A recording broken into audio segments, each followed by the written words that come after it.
Makatan, Bapak Ibu, kita siapkan untuk benar-benar jadi sang pembaru bagi pendidikan nasional Republik Indonesia ini. Sembah nuwun, Kak Dalem. Terima kasih Mas Hendy. Sekarang kita berikan kesempatan kepada Pak Heri Birtus untuk memberikan masukan. Dipersilakan Bapak, waktunya masih cukup. Ya, terima kasih Suster Ferdi.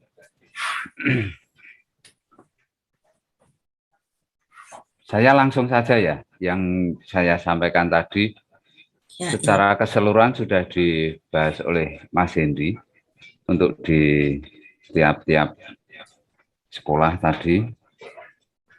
Tapi catatan di Yohanes 23,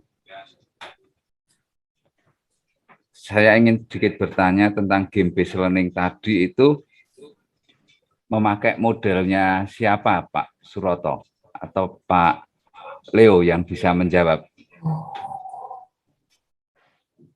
Game based learning. Ranahnya Pak Leo, Pak Heri. Coba, Pak Heri masih ada. Pak Leo, masih ada Pak Leo. Itu sintaksnya itu buatan sendiri atau memakai modelnya yang lain? Sintaksnya kita dapat dari, sudah ada beberapa yang jurnal-jurnal yang kita buka. Oke. Jadi pertama memang mungkin waktu itu saya berandai-andai cari-cari di Google, lalu karena saya juga suka game, lalu bagaimana mencari game untuk anak, tapi ketemunya malah itu, lalu kita buka beberapa jurnal, dan ternyata itu kok cocok dan memang simple dan bagi anak itu mudah dicerna begitu, Pak Heri. Ya. Maksud saya jika sintaks itu buatan panjenengan sendiri, justru malah kemudian kan diimplementasikan ke anak-anak, itu bisa menjadi riset panjenengan, malah keren toh. Model Leo, game based learning model Leo dengan sintaks seperti ini, buat artikelnya, masukkan ke jurnal ilmiah, kan keren, Pak. Itu kemudian project itu menjadi, saya langsung ke kurikulum prototipe ya. Project itu menjadi bagian penting yang akan dilakukan oleh seluruh guru di Indonesia. Saya mengingatkan ini. Nyuwun tulung, minta tolong ini di penjelasan yang di sini diperdalam.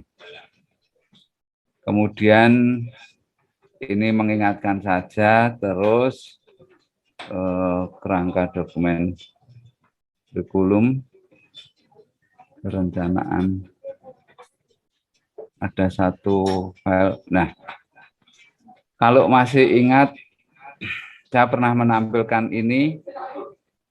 Kita berbicara tentang core values, kemudian profil pelajar Pancasila, penguatan pendidikan karakter, kemudian budaya sekolah, masuk profil lulusan, kita mempergunakan model program Luber, di mana budaya Kuncoroningrat ini nantinya yang akan kita turunkan, dan itu menjadi ekosistem sekolah, lingkungan sekolah kita, dan seterusnya. Ini mengingatkan saja.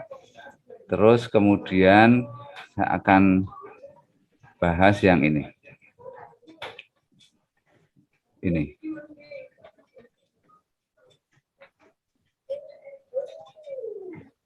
Bagian ini tadi sudah sebentar saya tampilkan. Tadi 20 November dokumen ini turun. Kemudian semoga Undang-Undang Sisdiknas nanti bisa dikembangkan, karena arahnya ke sana. Kemudian kurikulumnya ada kurikulum darurat segala kan. Nah, ini sudah evaluasi, K13 itu sudah dievaluasi, hasil evaluasinya seperti ini. Hasil evaluasi implementasi kurikulum, ini evaluasi kurikulumnya.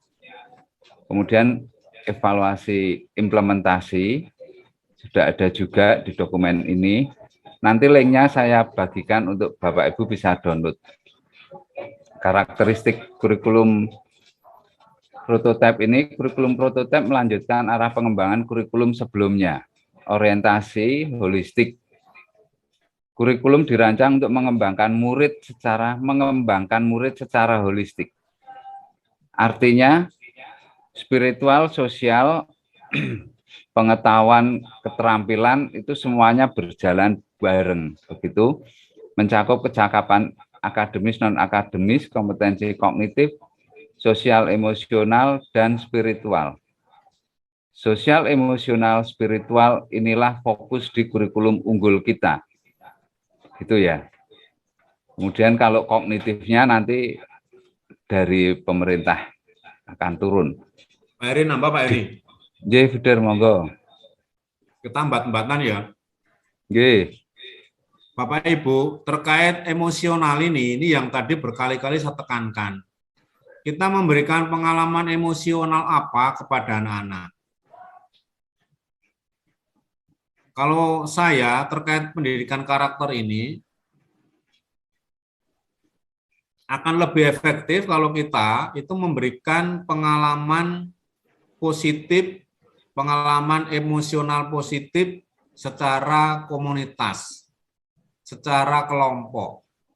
Syukur kelompok itu suatu sekolahan, tapi kayaknya agak sulit juga. Tapi pengalaman emosional yang positif dalam bentuk kelompok-kelompok, kelompok basket, kelompok choir, kelompok apalagi ya, futsal, kelompok bahasa Inggris, kelompok seni budaya yang lain, teater mungkin. Nah ini emosional ini harus kita bangun, harus kita garap anak-anak ini. Anak-anak SMP itu kan anak-anak yang sedang memasuki masa remaja. Untuk yang perempuan itu sedang mulai kuat untuk tampil di depan publik, ingin dikagumi, itu untuk anak-anak perempuan. Anak laki-laki masih sedikit malu, tapi anak perempuan ini energinya sudah mulai sangat kuat untuk tampil di depan publik. Dia akan lebih berlama-lama di depan kaca, anak perempuan untuk SMP. Coba aja di kamar mandi, di tempat-tempat dekat kamar mandi itu dikasih kaca, wastafel ada kaca. Kalau anak-anak perempuan kan cenderung lebih lama berdiri di depan cermin. Mereka mulai bertanya tentang siapa dirinya. Nah ini kan, ini ada rongga, ada lubang yang sangat besar untuk kita isi pengalaman positif secara emosional. Ini akan sangat efektif. Sebenarnya paling tepat itu SMA. Nah, SMA itu yang laki dan perempuan sama-sama kebutuhan emosional ini sudah kuat. Maka kalau kita tanya pengalaman pendidikan yang paling mengesan sekitar SMP dan yang paling kuat SMA. Karena pengalaman emosionalnya banyak kesan yang diberi. Nah inilah yang saya minta dengan kegiatan-kegiatan ekstra tadi, kita berikan pengalaman-pengalaman emosional positif. Ini saya yakin dengan titik yang di orientasi holistik ini kita garap. Terima kasih Pak, saya hanya banyak komentar terkait sekitar itu, karena jarang dikomentari bagian itu. Ya benar. Pengalaman emosional itu seperti halnya FGD ini loh, suster Bapak Ibu. Jadi kalau ketemu saya itu awannya emosional terus gitu. Lah FGD ini kan benar Pak Heri, FGD ini kita punya pengalaman emosional yang bagus, menemukan sesuatu yang baik. Loh kenapa Bapak Ibu hadir setia hanya mendengarkan kami menjadi fasilitator, ya kan? Bukan karena kami yakin, bukan pertama-tama karena kami, tapi Bapak Ibu sendiri menemukan sesuatu yang ini yang kami cari, saya cocok. Nah, pengalaman inilah yang harus kita carikan. Nah, Terima kasih. Ya, semoga pembahasan yang kami sampaikan ini menjadi semakin terbuka. Jadi ini mau kemana toh? Gitu. Benang merah pengembangan kurikulum yang ketiga, kontekstualisasi dan personalisasi. Kurikulum dirancang sesuai konteks budaya, misi sekolah, visi sekolah enggak ya, lingkungan lokal, dan kebutuhan murid. Berikutnya, karakteristik utama kurikulum prototipe ini, pembelajaran berbasis proyek untuk pengembangan soft skill dan karakter. Ini pelajar Pancasila. Masuk ya kurikulum kita ya, fokus pada materi esensial. Artinya, di kurikulum prototipe ini, guru IPA, IPS, agama, bahasa Indonesia, bahasa Inggris semuanya menganalisis materi esensial. Tidak semua materi yang di K13 ini diberikan kepada anak. Nah, di sini begini.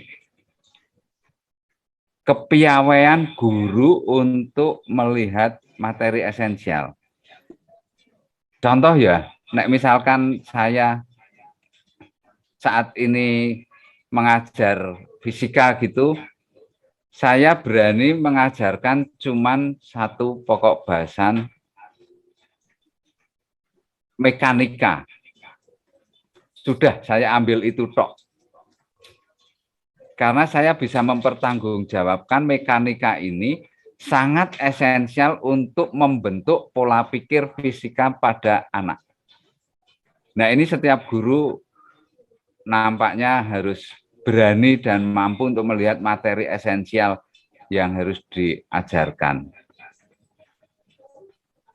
Kemerdekaannya ada di situ. Kita sangat diwongke sebetulnya dengan kurikulum prototipe ini. Sehingga ada waktu cukup untuk pembelajaran yang mendalam bagi kompetensi dasar seperti literasi dan numerasi. Fleksibilitas bagi guru. Ini penyesuaian dengan konteks dan muatan lokal. Itu ya. Jadi kurikulum yang nanti, yang sekarang ini suster Bapak Ibu buat, itu sangat-sangat kurikulum prototipe banget ini. Gitu.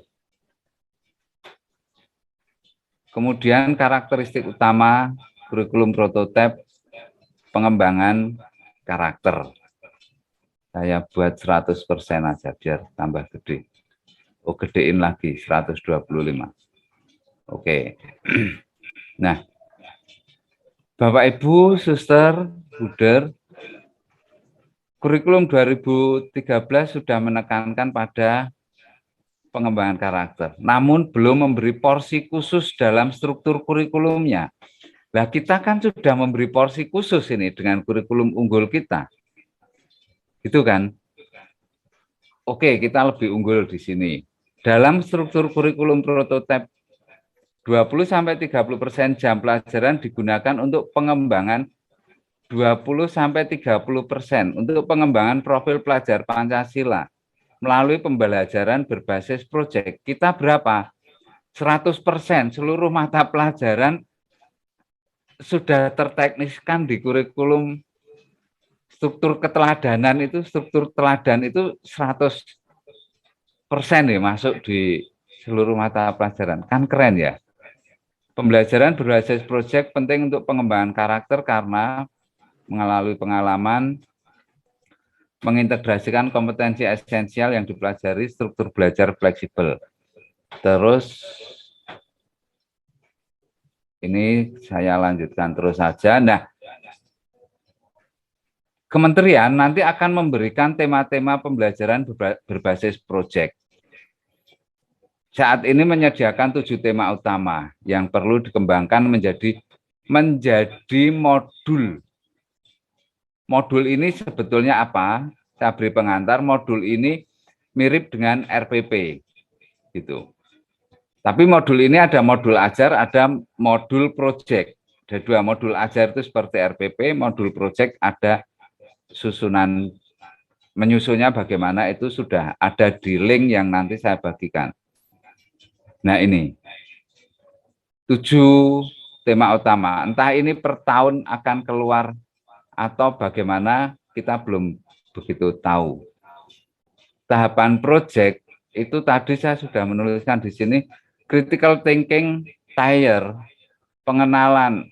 Ini critical thinking tier itu kan dari observasi, evaluasi, analisis, kemudian kontekstualisasi, bertanya, refleksi di atas.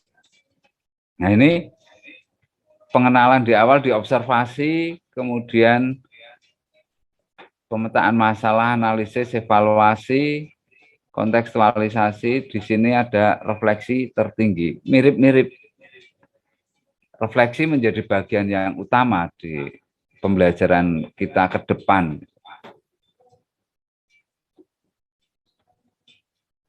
Ini sudah dilakukan survei terhadap 2.113 responden. Hampir semua guru dan kepala sekolah telah mempelajari contoh-contoh proyek yang diberikan.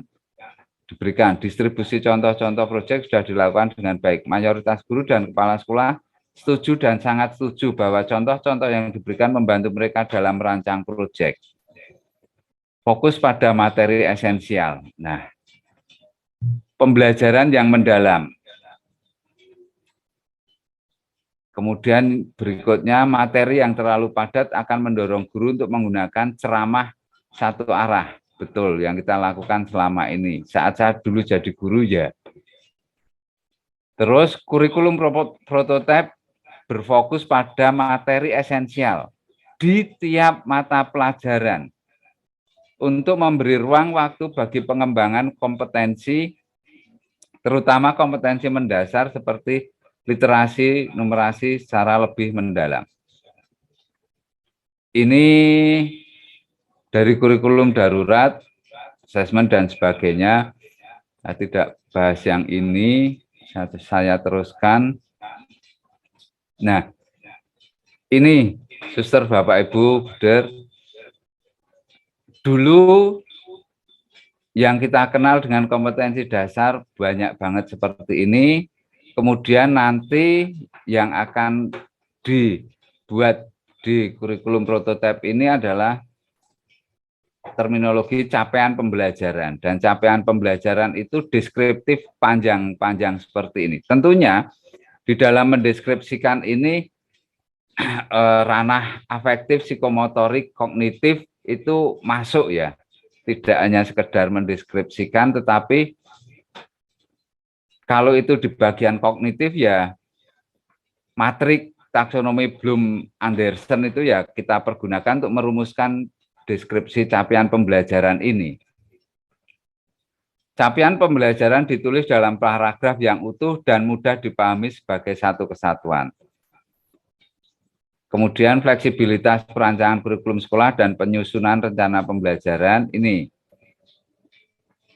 Kurikulum saat ini mengunci tujuan pembelajaran per tahun. Sedangkan prototipe, kurikulum prototipe, tujuan pembelajaran per fase. Di SMP itu fase D. Itu di SMP fase D, SMA fase E. SD itu ada 3 fase, fase A, B, C, benar. A, B, C, D-nya di SMP. Struktur kurikulum saat ini mengunci jam pelajaran per minggu. Sedangkan kurikulum prototipe jam pelajarannya per tahun. Jadi sangat fleksibel. Agar sekolah dapat berinovasi dalam menyusun kurikulum pembelajaran. Ini contoh fase A. Ini capaian pembelajaran dan alternatif alurnya, alur tujuan pembelajaran nanti akan jelas di contohnya. Sementara saya lewati dulu kerangka dasarnya. Ini kerangka dasar dari kurikulum ini ya, prototipe ini. Nah, nanti muncul kurikulum operasional dikembangkan di satuan pendidikan. Inilah gabungan yang dikatakan Mas Indi tadi, kurikulum unggul kita dan KTSP di sekolah panjenengan semua. Begitu.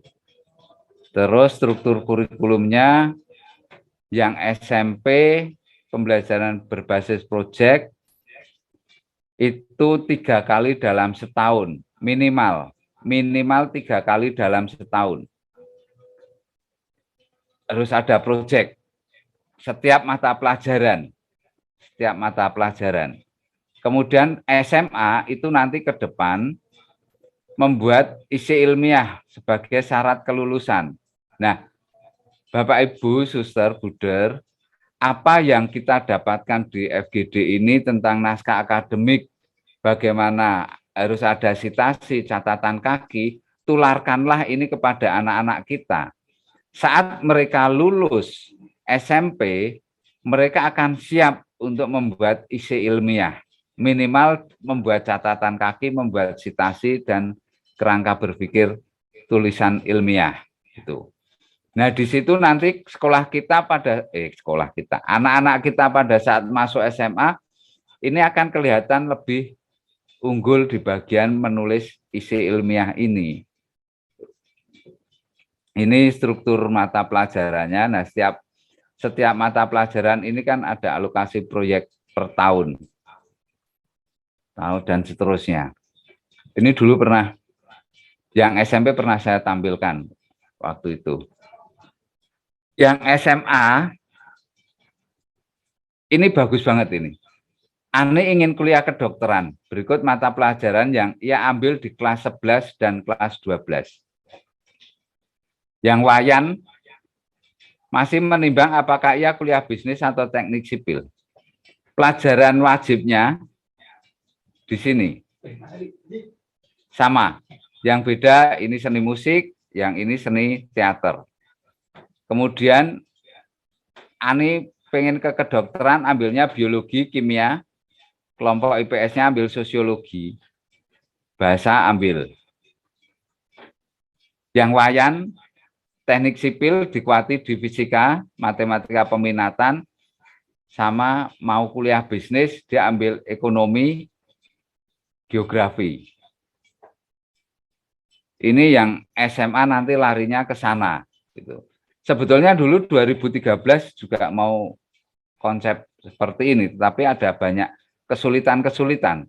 Tetapi dengan kurikulum prototipe ini, dugaan saya akan sangat bisa dijalankan. Gitu. Waktu itu ketemu dengan Prof. Hamid, konsepnya memang seperti ini, sosialisasi dan evaluasi kurikulum prototipe.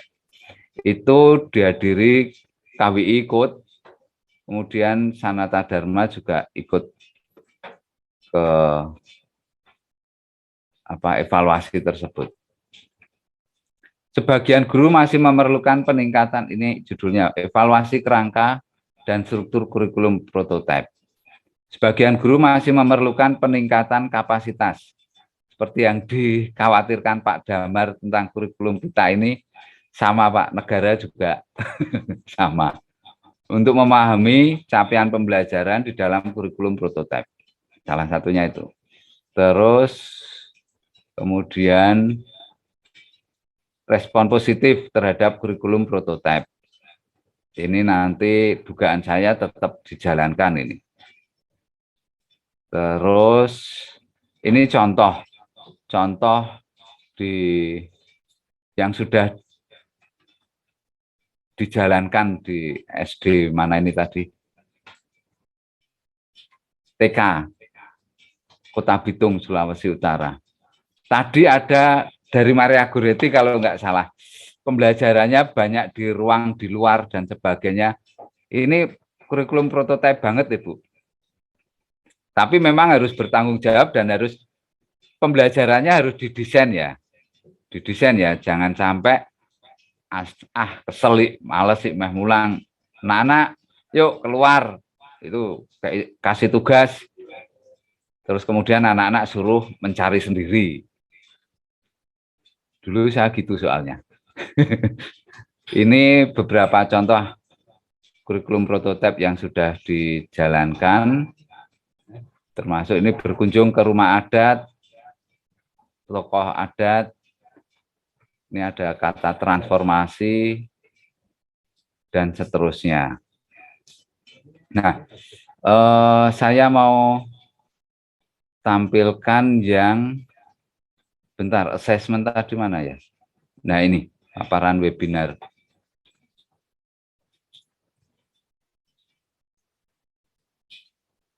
Kita di Wongke, tetapi tugasnya memang luar biasa. Dugaan saya, sekolah-sekolah yang mempunyai SDM yang keren, itu akan senang banget dengan kurikulum prototipe ini. Sebentar, saya akan tunjukkan ini ya, ini memahami, kalau Suster Verdi tadi, paradigma baru, ya, Suster, paradigma baru itu di pembelajarannya. Tapi di kurikulumnya adalah kurikulum prototipe. Nah, kurikulum ada di sini kan, PAUD sampai dengan SMA. Kalau yang bawah ini pendidikan khusus. Kurikulum menaungi semuanya. Proses pembelajaran, proses asesmennya. Itu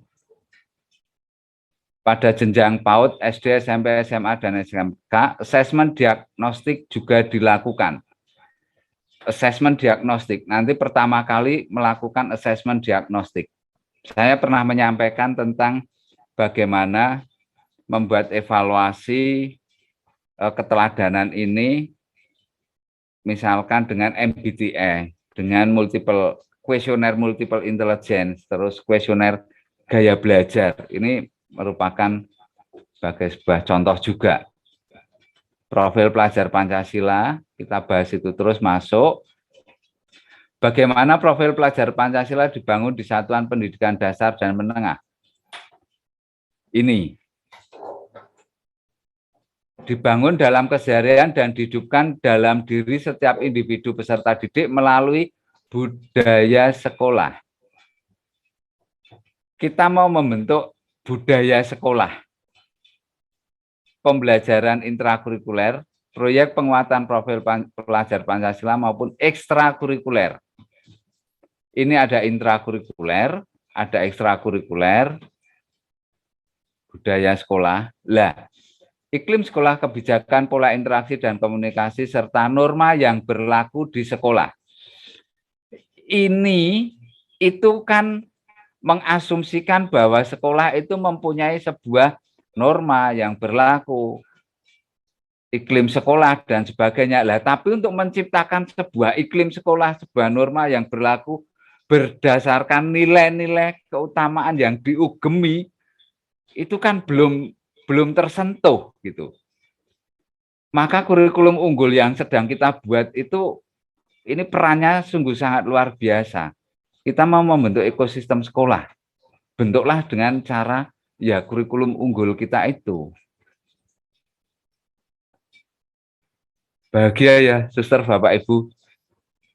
Budaya, kegiatan harian dan proyek penguatan profil pelajar Pancasila. Kegiatan bermain, belajar rutin, dan pembelajaran berbasis proyek yang kontekstual dan melibatkan interaksi dengan lingkungan sekitar. Ini saya coba mau teruskan dulu. Ada kata-kata penting di sini. Kerangka dasar kurikulum macam ini, kurikulum satuan pendidikan ya, konteks dan kebijakan lokal sesuai karakteristik satuan pendidikan. Kita banget ini.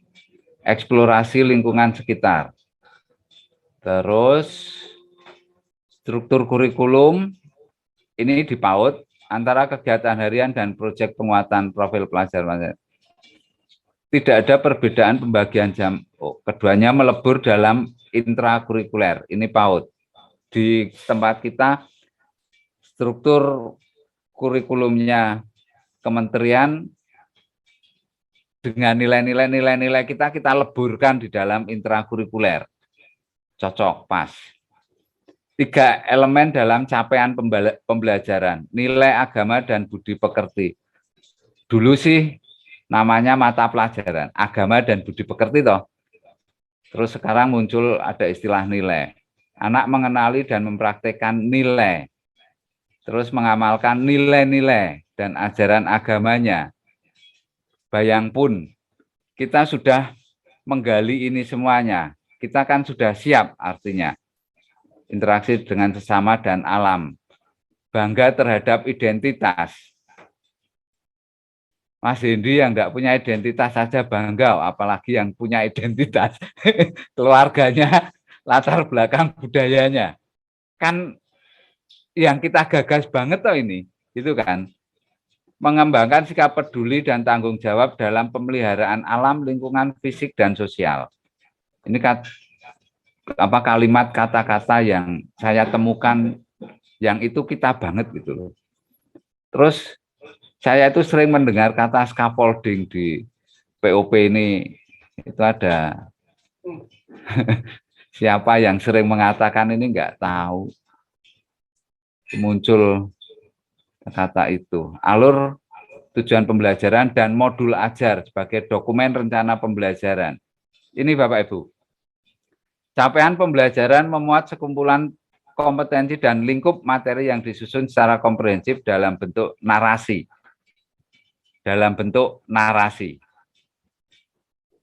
Ini yang SMP fasenya di kelasnya ini dan seterusnya. Terus kurikulum operasional satuan pendidikan dikembangkan sesuai dengan konteks dan kebutuhan peserta didik dan satuan pendidikan. Ini kurikulum operasionalnya nanti ya. Ini sudah kita banget. Kemudian di sini nanti guru menyusun modul ajar. Modul ajar itu apa? Ya mirip dengan RPP Plus. Karena modul ajar tersebut memiliki komponen yang lebih lengkap dibanding RPP. Itu tetap harus membuat RPP kan. Tapi ini bentuknya modul ajar. Terus kemudian pengawasan proses pembelajaran. Pengawasan ini, pendidik diberi ruang untuk mengembangkan rencana pembelajaran dengan komponen dan format yang sesuai karakteristik peserta didik. Dengan demikian, tidak ada standar format baku dokumen pembelajaran yang membatasi kemerdekaan pendidik dalam mendesain pembelajarannya. Pak Heri, bisa kita sebentar berhenti untuk Angelus? Ya, Suster. Ya, Suster. Mari, Suster. Silakan, Suster. Bapak, Ibu, Bruder, mari kita berhenti sejenak. Kita mendoakan doa Angelus dalam nama Bapa dan Putra dan Roh Kudus. Amin. Maria diberi kabar oleh malaikat Tuhan bahwa ia akan mengandung dari Roh Kudus.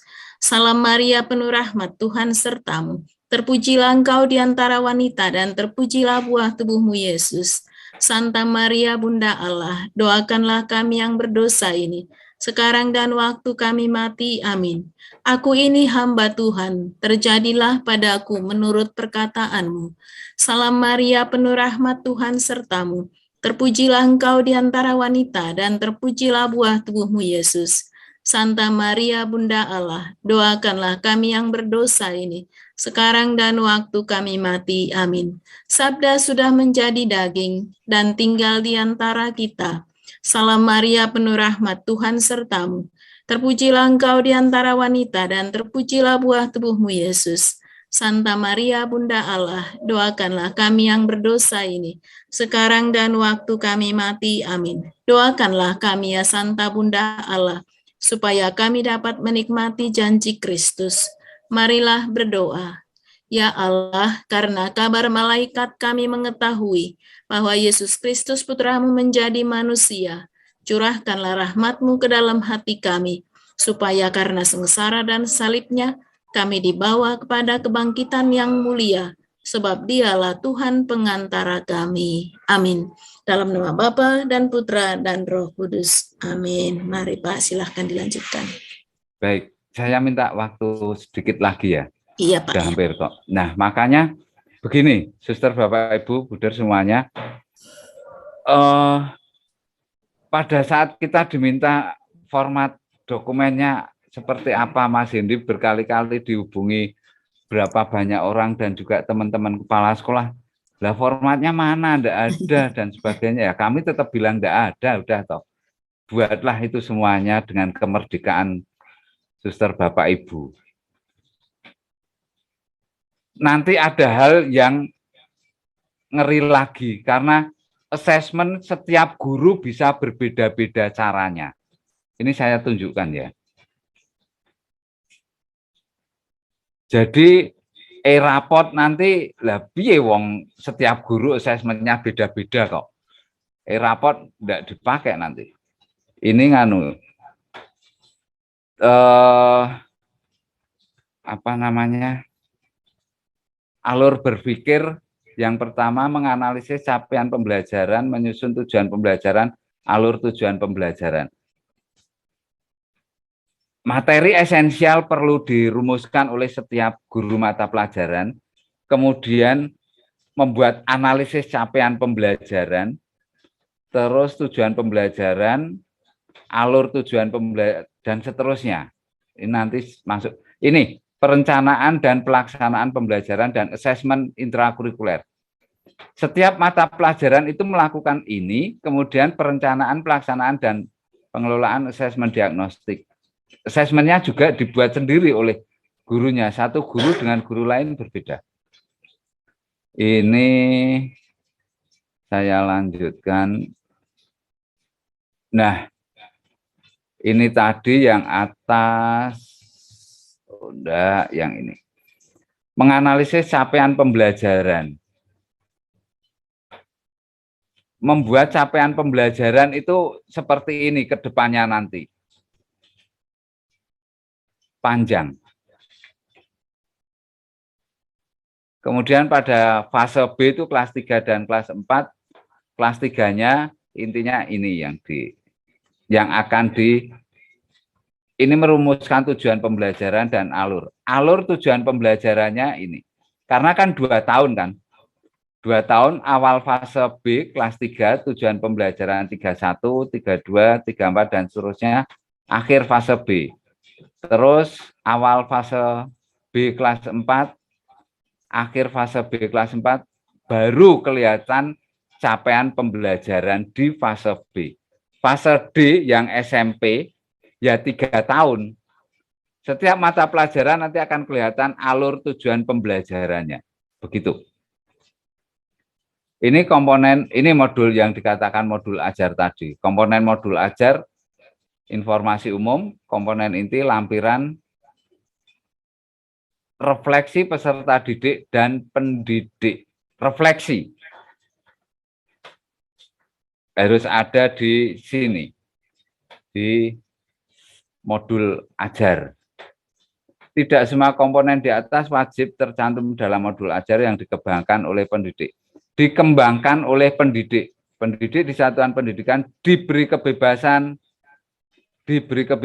untuk mengembangkan komponen dalam modul ajar sesuai konteks lingkungan dan kebutuhan peserta didik.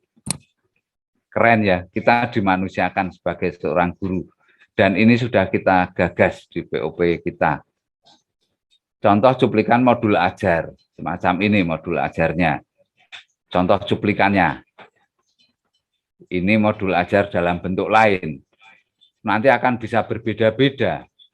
Di satu sekolah pun saya harap Wakakur kepala sekolah beri kebebasan gurunya ya untuk membuat. Kita mendorong untuk kebenaran di dalam mendesain pembelajarannya, desainnya, kebenaran desainnya, formatnya mau seperti apa terserah gitu. Ini pada pendidikan khusus. Ini pendidikan khusus. Membentuk tim pengembang guru dan seterusnya. Membentuk tim pengembang kurikulum dan pembelajaran. Strategi membentuk tim pengembang kurikulum pembelajaran satuan pendidikan khusus. Tapi mungkin bisa juga dipakai di satuan pendidikan dasar dan menengah. Tuh. Kemudian perencanaan, nah ini asesmen diagnostik. Asesmen untuk ini jenis anak berkebutuhan khusus. Terus asesmennya asesmen akademik, non akademik. Akademik materi pelajaran non-akademik perkembangan. Ini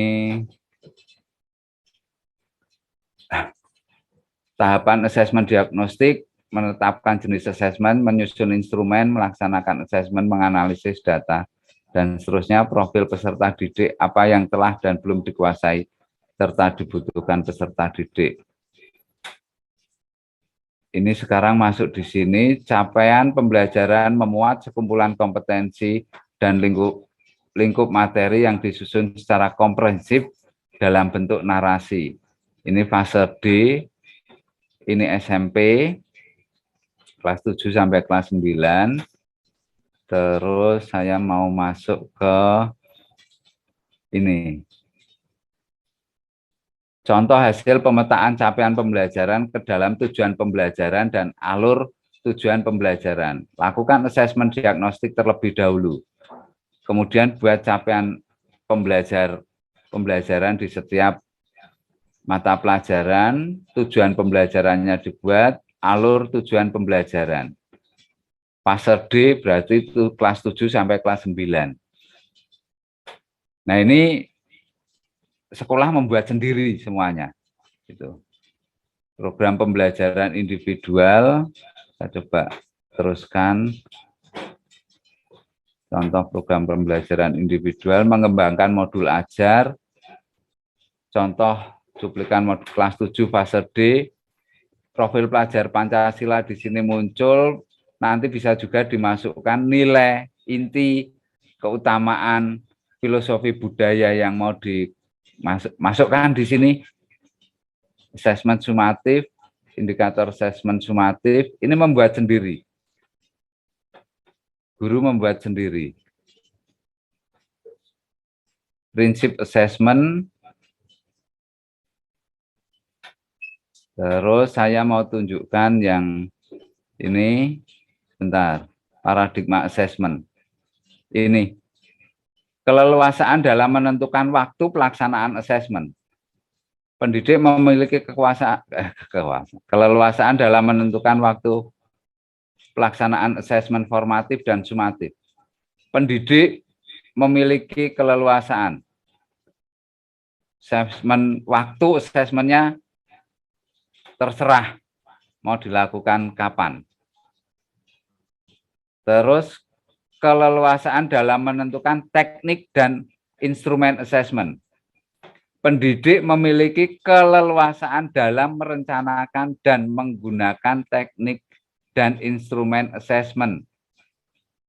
Ya kan, pendidiknya loh ini yang diberi keleluasaan gitu. Bentar. Terus dengan mempertimbangkan karakteristik mata pelajaran, karakteristik dan kemampuan peserta didik, capaian pembelajaran, dan seterusnya. Artinya kan setiap guru bisa berbeda-beda itu. Setiap satuan pendidikan dan pendidik akan menggunakan alur tujuan pembelajaran dan modul ajar yang berbeda. Oleh sebab itu, untuk mengidentifikasi ketercapaian tujuan pembelajaran, pendidik akan menggunakan kriteria yang berbeda. Baik dalam bentuk angka kuantitatif maupun data kualitatif, sesuai dengan karakter tujuan pembelajaran, aktivitas pembelajaran, dan seterusnya. Nanti setiap guru itu bisa cara mengakses siswanya bisa berbeda-beda, tidak bisa disamakan satu guru dengan guru yang lain karena karakter peserta didiknya. Mata pelajarannya sama, tetapi karakter peserta didiknya, karakter mata pelajaran itu kan berbeda-beda. Peserta didik yang sama, tapi karakter mata pelajarannya berbeda, asesmennya bisa berbeda.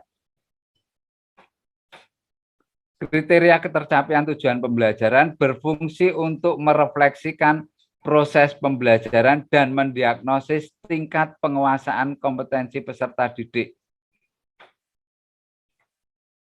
merefleksikan proses pembelajaran dan mendiagnosis tingkat penguasaan kompetensi peserta didik agar pendidik dapat memperbaiki proses pembelajaran dan atau memberikan intervensi pembelajaran yang sesuai kepada peserta didik.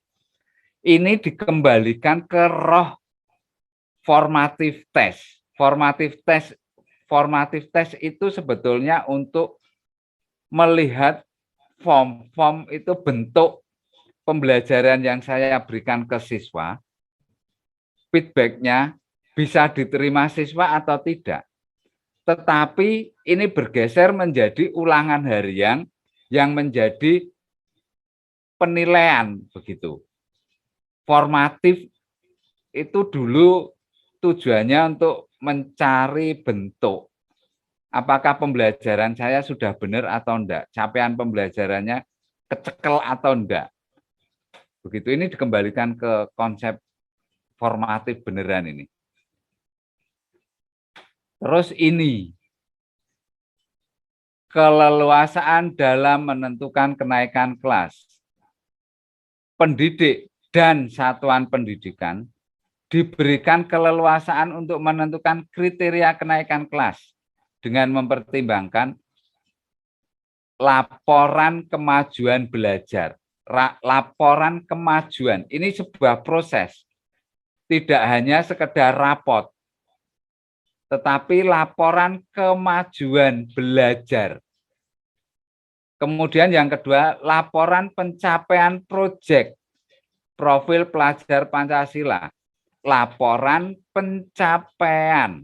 Artinya nanti asesmennya juga kelihatan enggak profil pelajar Pancasilanya, kelihatan enggak di proyek yang minimal 3 itu, ini ada laporannya. Portofolio peserta didik, tugas-tugas yang diberikan, proyeknya, output hasil dari proyeknya itu menjadi bagian. Oke, kalau itu dinilai dengan angka, silakan. Karena ini portofolio dinilai dengan angka, tugas-tugas seperti yang dulu dan sekarang Bapak Ibu lakukan. Ekstrakurikuler atau prestasi atau penghargaan peserta didik. Ini menjadi bagian, maka Bu Darwarto kan selalu mengatakan ekstrakurikulermu, gitu kan. Darwarto itu kewahyon ini. Ekstrakurikuler, prestasi, penghargaan peserta didik. Nah, ini menjadi bagian penilaian untuk kenaikan kelas, tingkat kehadiran. Betapa sekarang diberi keleluasaan pendidik dan satuan pendidikan. Bukan pendidik, satuan pendidikan, dan dinas pendidikan setempat. Bukan ya. Tapi ini pendidik dan satuan pendidikan, sekolah Bapak Ibu masing-masing, MM, Yohanes, Marganingsih, dan lain-lain itu nanti akan berbeda-beda cara melihat kelulusan peserta didiknya. Pasar yang akan menilai setelah lulus SMP, masuk ke SMA, wah lulusannya mana Yohanes, ternyata seperti ini, lulusannya Maria Goretti seperti ini. Jenjang lebih tinggi ini nanti yang akan melihat kualitas lulusan putra-putri Bapak Ibu, kualitas pendidikan Bapak Ibu. Proyek penguatan profil pembelajaran berbasis proyek untuk penguatan profil pelajar Pancasila, contoh di anti radikalisme, budaya, wirausaha, teknologi, dan seterusnya. Kemudian konsep karakter yang lebih kompleks terbangun sebagai hasil sintesis contoh konsep nasionalisme dikutip dari naskah akademik. Keseimbangan identitas diri sebagai warga negara yang nasionalis dan warga dunia yang humanis. Kelihatannya di dokumen gereja ada ya ini ya. Mendorong pelajar Indonesia memiliki jati diri yang kuat dalam merepresentasikan budaya luhur bangsanya.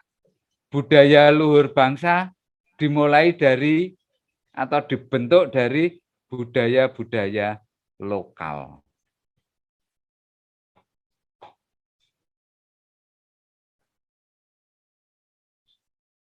Begitu kira-kira. Contoh di tema, 7 tema untuk pilihan sekolah yang bisa dipilih sekolah. Gaya hidup, ini ada SDGs itu di PBB, di Sustainable Development Goal. Itu ada, nanti di googling saja. Kearifan lokal, contoh kesenian dan tradisi lokal, merefleksikan nilai-nilai apa yang dapat diambil. Itu sing kerep ngomong nilai-nilai itu Mas Hendi yo. Saya jarang loh ya pokoknya. Ada yang dapat diambil dan diterapkan dalam kehidupan mereka. Peserta didik juga belajar untuk mempromosikan salah satu hal yang menarik tentang budaya dan nilai-nilai luhur yang dipelajarinya. Contoh Jawa Barat, sistem masyarakat, sistem mata pencaharian, sistem bahasa, sistem unsur ipteks. Itu kita banget ya, POP banget. Bhinneka Tunggal Ika, peserta didik secara kritis dan reflektif. Kritis dan reflektif. Terus ada lagi kewirausahaan. Tema kewirausahaan membuat produk dengan konten lokal yang memiliki daya jual. Rekayasa teknologi. Maria Mediatrix sangat mungkin untuk membuat proyek tema rekayasa teknologi untuk membangun NKRI. Nah, terus contoh yang dipaut kearifan lokal, ini kudapan tradisional termasuk rasa, bentuk, tekstur, warna, karakteristik lainnya, mempelajari bahan dan proses pembuatannya, sejarah lokal terkait kudapan tersebut. PAUD sudah diajak ke sana gitu. Jadi peran orang tua itu sangat kelihatan di sini kan untuk melihat ini, mosok cah PAUD ngerti sejarah lokal terkait kudapan tersebut. Terus di sini bermain dan bekerja sama, ide-ide permainan di game, keren toh game, dan seterusnya. Terus ini mind map mengembangkan pelajar Pancasila dan seterusnya. Terima kasih. Terus satu lagi saya mau minta waktunya sebentar ya Bapak Ibu. Ini dokumen apa ini? Ini saya ambil dari di sini. Model referensi modul proyek ini. Suara demokrasi, kewirausahaan, kearifan lokal, gaya hidup berkelanjutan, Bhinneka Tunggal Ika. Saya coba ambil yang ini, berekayasa teknologi, fase D, SMP, ini ada contoh. Nah ini. Filter faedah, konten media sosial yang berfaedah untuk semua. Proyeknya seperti itu, disusun oleh Diandra Ciara. Ini siapa? Kurang tahu. Nah, tujuan, alur, dan target pencapaian. Jadi, proyek itu didesain. Tahapan dalam proyek. Kemudian dimensi elemen dan subelemen profil pelajar Pancasila. Ya kan? Kita banget kan ini, gitu kan?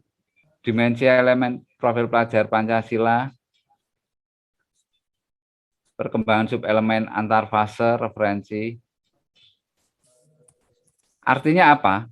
Desain pembelajaran tetap harus dikerjakan di dalam proyek, di dalam semua pembelajaran, baik strategi implementasi kurikulum, baik itu intra, ekstra, catatan untuk guru mengenai hasil akhir proyek ini.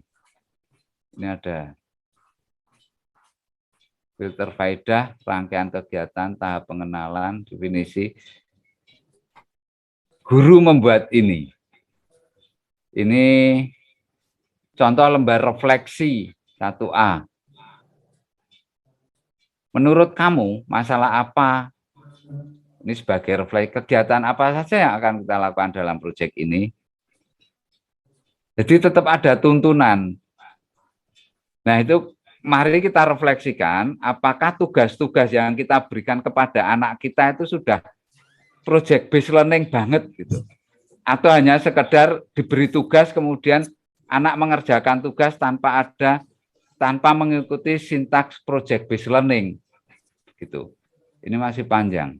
Sumbernya juga ditulis referensi artikel untuk guru, judul sumber apa dan seterusnya.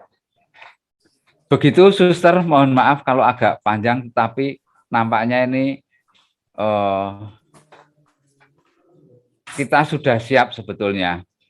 Sudah siap untuk di kurikulum prototipe, menjalankan atau mengimplementasikan kurikulum prototipe, walaupun dokumen kurikulum yang kita buat itu belum selesai, dan itu masih berproses terus.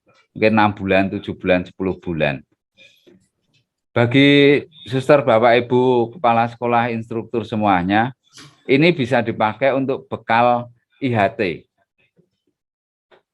Dokumen atau file ini silakan nanti di-download, kemudian lakukanlah analisis bersama dengan teman-teman guru di sekolah. IHT, naskah akademik kita ini, dokumen kurikulum unggul kita ini, kemudian di sini ada hal yang baru yang bisa kita diskusikan, begitu. Kira-kira begitu. Terima kasih banyak, Suster. Saya kembalikan ke Suster Ferdi. Sekarang saya akan share linknya.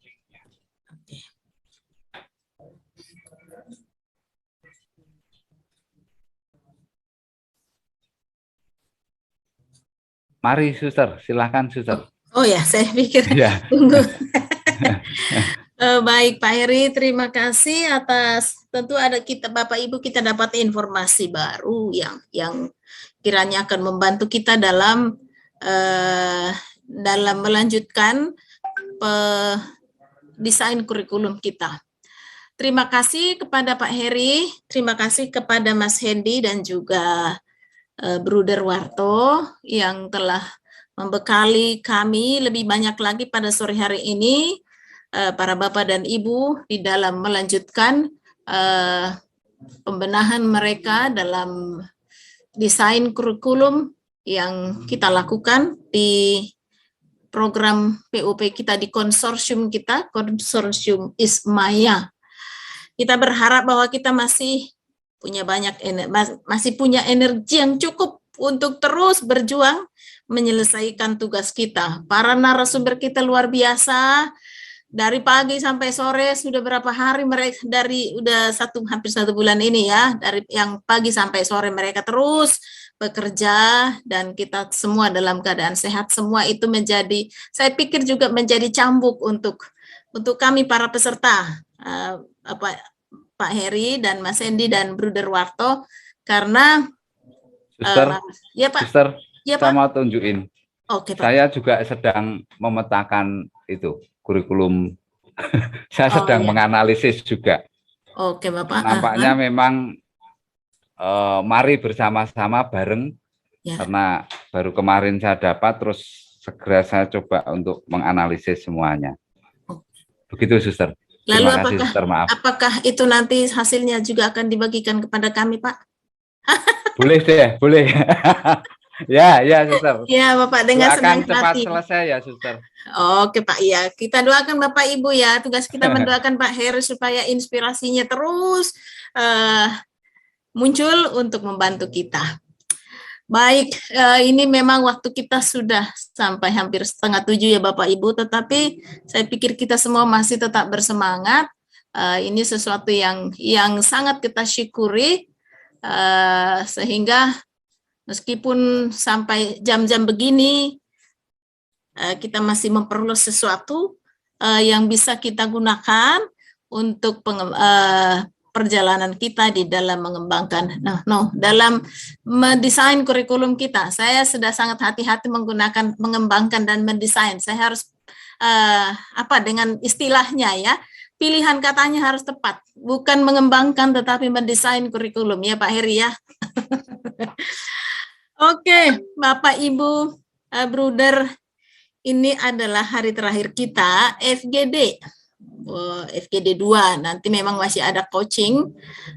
Mudah-mudahan tanggal 9 kita sempat membaca, merefleksikan, merenungkan bahan yang baru diberikan oleh para narasumber kita untuk tetap membenahi kurikulum yang sedang kita desain. Nanti pada saat kita diskusi dalam coaching ya, kita menemukan sesuatu yang baru atau naskah kurikulum yang kita desain itu semakin baik, semakin sempurna, dan semakin siap kita aplikasikan dalam tugas kita ke depan.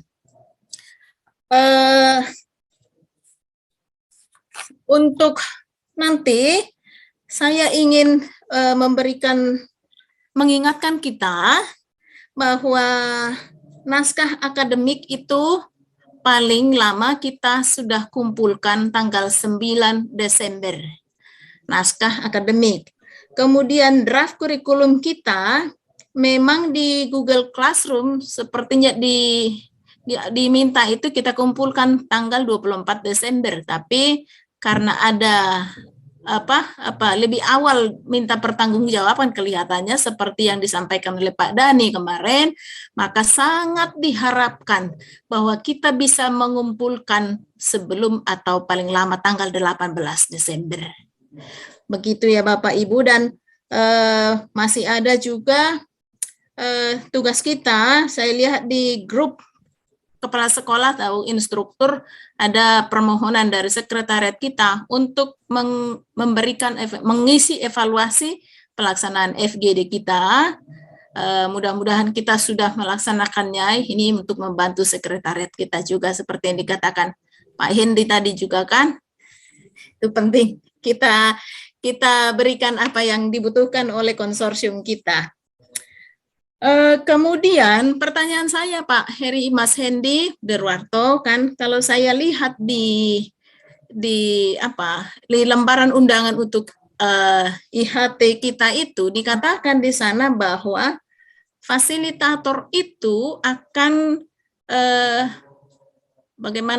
mendampingi unit-unit dalam pelaksanaan IHT. Bolehkah dijelaskan persisnya seperti apa itu? Apakah saya tidak hadir di sekolah saya saja atau bagaimana maksudnya itu? Seperti itu, Pak. Siapakah yang bisa menjawab saya dalam hal itu? Pak Heri, Mas Hendy, Derwarto? Masih mute, Pak Heri. Ya, Suster. Nanti bisa dilihat apakah itu offline atau online, itu ya yang pertama. Kalau itu online, kalau IHT-nya online, karena dari panitia kita pelaksana sendiri, itu juga mengatur jadwal untuk hadir juga.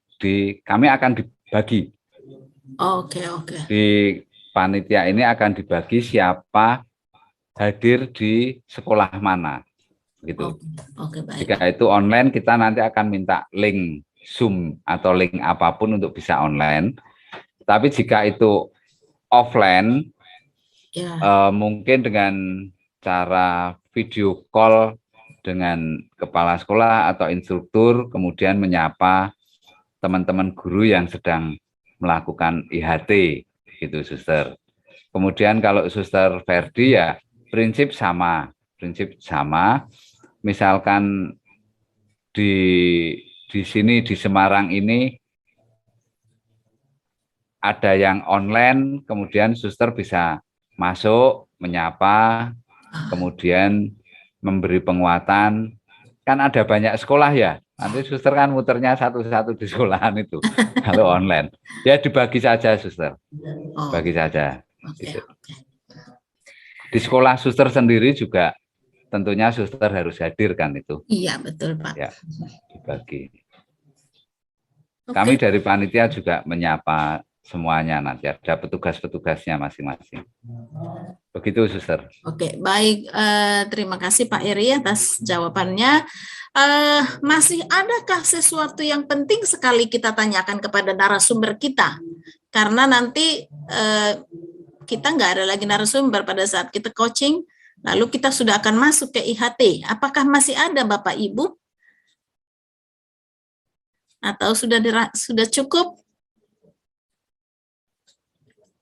Oke, baik. Kelihatannya sudah tidak ada. Ada satu hal yang penting, Suster. Apa itu, Mas? Ya, Bapak, Ibu, Suster, kula minangka talangaturipun Buderwarto saha Pak Heri, ingkang sepisan munjuk sembah nuwun awet sedaya peparing dalem. Kasihan Suster Ferdinanda lah. Suster Ferdinanda itu sudah lama hidup di Jogja. Oh, nggih. Saya ngerti dikit-dikit mengucapkan terima kasih. Ya, bahasa Indonesia ya.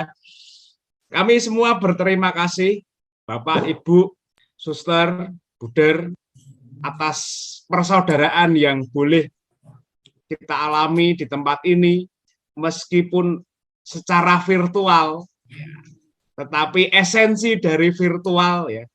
Karena sekarang usum dengan kata esensi gitu ya. Esensi virtual itu kan masih mengandung virtus virtutis, masih ada keutamaan dari yang kita hadapi ini.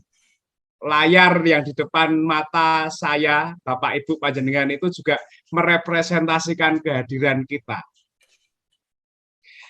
Lalu syukur itu kita wujudkan dalam seluruh rangkaian kegiatan organisasi penggerak ini di tahun yang pertama. Kami mohon minta maaf sedalam-dalamnya kepada Buder, Bapak, Ibu, ketika mungkin ada salah dalam tutur kata, penyampaian-penyampaian yang kurang sopan atau dari dasarnya sendiri penampilan kami agak gimana dan boten mitayani ngoten nggih. Sebelumnya kami minta maaf.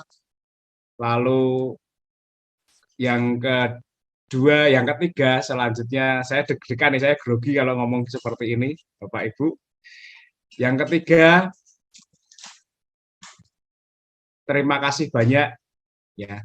Kita berhasil mulai dari awal sampai akhir ini memetakan sekolah serta keunggulan-keunggulan. Nanti tahun depan kita akan masih berproses bersama untuk mengimplementasikan apa yang sudah kita temukan, kita dalami di tahun pertama ini untuk kita bagikan kepada guru-guru kita semua. Dan yang terakhir, ya, kita gotong royong, gayut sengkut membangun pendidikan yang kita idealkan bersama. Terima kasih, Suster, Bapak, Ibu. Kita berjuang bersama di tahun ini dan kemudian akan kita lanjutkan ke tahun-tahun berikutnya. Baik. Mekaten dari saya. Ada tambahan dari Pak Heri maupun Buderwarto. Enggak, saya terharu kok. Enggak bisa ngomong kok, sudahan kok. Mari, Suster. Oke, Buderwarto enggak ya? Cukup udah. Oke, baik para Bapak dan Ibu. Dari saya secara pribadi, saya sungguh mengucapkan terima kasih atas kesempatan yang diberikan kepada saya untuk menjadi moderator dan juga sebagai coach untuk kelompok kita dalam FGD 1 dan FGD 2 yang sudah kita laksanakan bersama dengan segala kekurangan, dengan segala kelebihan yang ada. Kita ada 4 kali FGD bersama dengan narasumber, 4 kali coaching, yang 1 kali lagi akan kita laksanakan pada tanggal 9. Saya sungguh sadar bahwa di sana-sini ada kekurangan dan keterbatasan, dalam diri saya dan dalam melaksanakan tugas saya ini sebagai fasilitator. Maka untuk itu saya mohon maaf ya, dan itulah yang masih bisa saya lakukan, yang masih bisa saya berikan kepada para Bapak dan Ibu. Saya percaya dengan dukungan dan kepercayaan dan dengan pengalaman yang diberikan kepada saya, kesempatan yang diberikan kepada saya untuk mengalami kegiatan ini, dengan semua peran yang saya jalankan, saya masih bisa berkembang. Itu harapan saya. Program POP saya sadari, saya syukuri sebagai kesempatan bagi saya untuk memberdayakan diri saya, to empower me. Nah, jadi terima kasih untuk kesempatan itu, terima kasih untuk kebersamaan kita, partisipasi kita, kerja keras kita dengan tulus hati melaksanakan apa yang menjadi tugas kita, meskipun di awalnya kita mungkin serba bingung ya, kita seperti kita mau buat apa? Awalnya kita tidak tahu, tetapi ketika narasumber kita membiarkan kita, memberikan kepada kita kemerdekaan untuk melakukan sesuatu, menuliskan atau membuat dokumentasi, membuat naskah akademik dengan sistematika kita sendiri, dan akhirnya toh kita bisa melaksanakannya dengan sistematika kita sendiri. Kita mulai menghayati, menghidupi kemerdekaan itu sekarang. Dan sampai juga pada naskah kurikulum kita, draft kurikulum. Saya pikir ini satu pengalaman yang luar biasa yang bisa kita terima, yang bisa kita alami. Jadi sekali lagi terima kasih untuk para narasumber kami yang memberikan kesempatan kepada kami, kepada para Bapak dan Ibu, untuk mencoba